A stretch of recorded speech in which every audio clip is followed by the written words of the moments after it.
Hey y'all, to be successful in DMZ, you need a really effective kit. So, loadout wise, as soon as possible, you're going to want to get yourself a 3-plate armor carrier. These are pretty easy to find. You can find them on the armored train, you can find them in supply drops, you can find them in ammo depots. It'll have like the 3 little bullet icon on the map. And then next, you're going to want a durable gas mask. Again, these are really easy to find, just they're all over the world in the ammo depots. Kill streaks, it's your opinion, whatever you want. Honestly, the mortar is pretty good. The precision airstrike, UAV obviously. And then whenever you go into raid, if you don't have one, you're gonna want to get a self-revive. This is very important to get, probably one of the most important things ever. It costs 7,500 from any buy station within the game, and pick up a self-revive as soon as you can if you don't have one. It's important if you're solo, just so if you die to AI, you can revive, and if you're in a squad, then PvP, if you're able to crawl away and revive while your teammate holds them off, it's really, really important, probably one of the most important things to get in your loadout as soon as you can. As you can see, all 4 of these stay on you even when you get out of raid. It's some of the rare things, so I would definitely, every single time you can, before you get out of raid, like if you're going to successfully extract, make sure that you have all of these so that you're going to be prepared for your next raid. Next, obviously, you're going to want to get as large of a backpack as possible. These large backpacks, I'd say honestly, is probably the most rare gear item in the game, but it can be found pretty readily in strongholds out of the orange boxes, and then also in lockers around the world.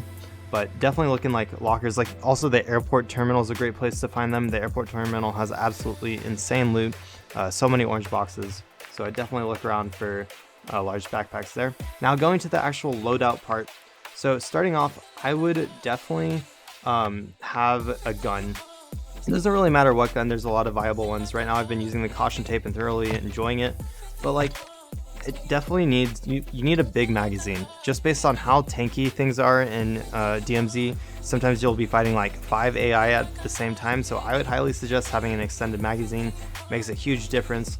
The other ones are sort of up to you. I'd also suggest running a suppressor on your gun. That also makes a pretty big difference. Keeps AI from finding you, and it keeps your shots down so that a lot of other players won't push you. I think that a suppressor is definitely a much needed thing. So maybe an optic, a suppressor, and a magazine. And I don't know if y'all have watched the video, but a lot of people are saying that it's not worth it to put like any extra attachments on your guns just because of all the downsides to them. And generally, like you'll end up with a worse gun overall as if you just put attachments versus not putting attachments. So next, I definitely would bring in some sort of sniper rifle. Personally, I've been really enjoying the SPR208, or you could also, one sec, I also really like, if you go into sniper rifles, I'm really enjoying the SPX80. It's probably my favorite sniper rifle in the game. As you can see, level 20. You can absolutely just one-shot AI across the map, and then armored AI take like 2 shots, and it's gonna, silence is just, it's completely silent. You can't really hear them. AI won't come after you. You can just shoot them for free. Wonderful gun for dealing with AI and other players as well. Great long range. Loving it. Definitely bring in a sniper rifle though. It's absolutely necessary when going to the DMZ mode. And as you can see, I'm running wild. That is contraband. I have some of my I have a sniper rifle in here. This is my insurance gun.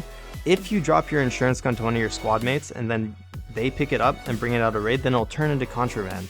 So basically you should always run your guns, like your insured guns, off of cooldown, because you can drop it to one of your mates and they'll pick it up, and then your insured slot will go back on cooldown, but you'll still be able to run your gun. If you don't do this, as you can see, I haven't like dropped or anything, I'm just running my insured slot, then your insured slot timer won't start counting down until you die with it.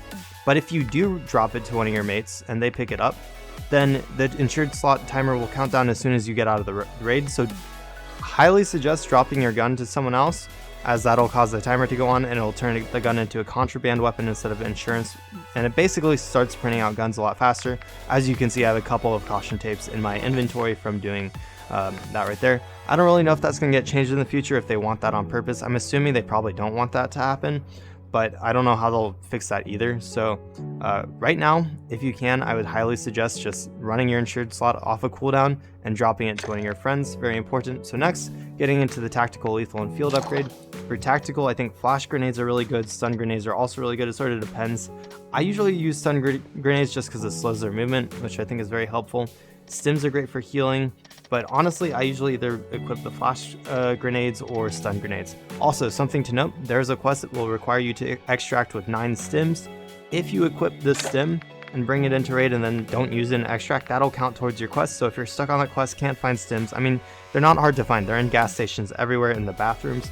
But if you're struggling, you can use that to finish that quest. And then for the lethal, frag grenade is great. Drill charge is amazing. You can actually throw this onto like the juggernaut and it'll do a bunch of damage. Highly suggest using the drill charge. Semtex, honestly, a lot of these are all great. Thermites, if you have the quest where you gotta destroy 6 vehicles, I'd highly suggest using thermites. It's really, really good at destroying vehicles. And finally, throwing knives. This actually has a very interesting use. It's really good for killing AI at the beginning when they're not armored, and it does it silently. So if you don't have like a suppressed gun and you want to just silently kill AI, throwing knife is really great for that.